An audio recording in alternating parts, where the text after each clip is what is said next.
Hi guys, my name is Nicola and I'm a neonatal sister. Today I'm going to be talking to you a little bit about making the most out of your supernumerary period. So when you start a new job, you will be given a supernumerary period. And that is essentially a protected time where you are not counted in the numbers.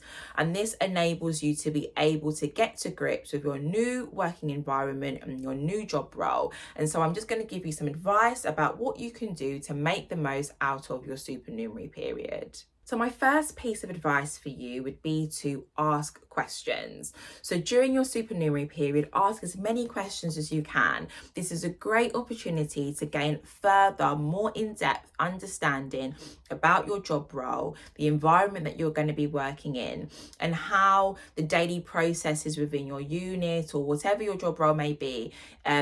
Asking questions gives you more of an insight into what you will be doing, how the daily processes work, and what will be expected of you. It doesn't matter how qualified you are, how experienced you are, there's always something new to be learned. And every trust, every unit does things differently.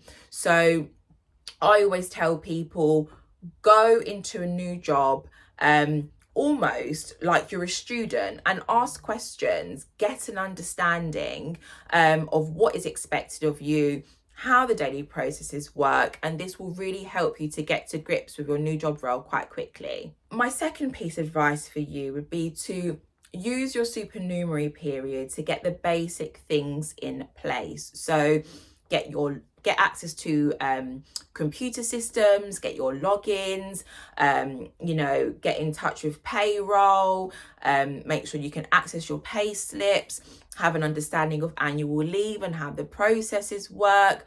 You don't want to wait until the end of your supernumerary period before you realise you haven't got access to pay slips or parking, or you haven't got a login. During your supernumerary period, it is still protected time. So if you need to dash off the unit to sort out your parking, if you need to dash off the unit to go and get your IT login, you can do those things.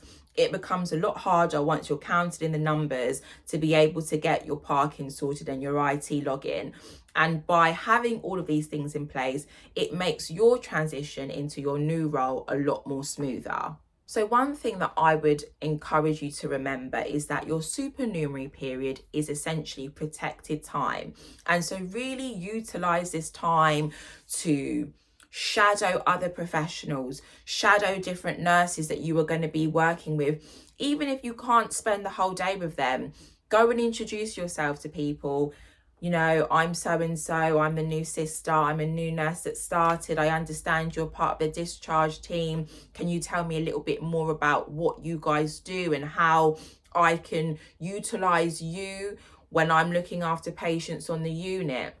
Utilise the time to shadow, utilise the time to explore different teams within the unit. It is essentially protected time, and so you should use this time in the best way that you see fit. You can also use this time to get a lot of your training done, whether that's virtual, online, face-to-face. Following on from my advice about getting your training done is to do a lot of your e-learning. A lot of training these days within the trust is online. It's a lot of e-learning. And once you're in the numbers, it's really, really difficult to get these competencies done, get your e-learning done, get your skills signed off. So when you're in that supernumerary period and you get a quiet moment, if you're allowed to nip off the ward, if you're allowed to go home early, get the majority of your e-learning done. So depending on your role and how experienced you are, I would say that by the midpoint of your supernumerary period, you should start taking your own workload independently under the supervision of whoever you are working with.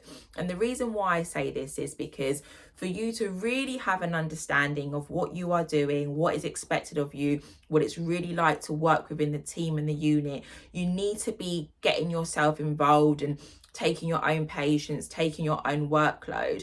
And the best time to really do that actually is during the supernumerary period, when you have the opportunity to ask people questions, where you have the opportunity where you are still being shadowed. Because once you're in the numbers, yes, you can still ask questions. Yes, you can still ask for help, but there will still be an expectation of you to be able to manage your workload and manage your patients to a degree without needing additional supervision. So I always say to people during your supernumerary period, once you reach that halfway point, start taking patients, start doing your workload independently. And you find that when you start doing this as well, you might run into difficulties, you might have questions. And that's the best way to get learning, is when you take your own patients, you take your own workload and you think, oh, I don't know how to do this. Oh, how do they do this here? And then that's the best way to equip you and prepare you before you are counted into the numbers. So I hope you found that useful. Thank you so much for watching.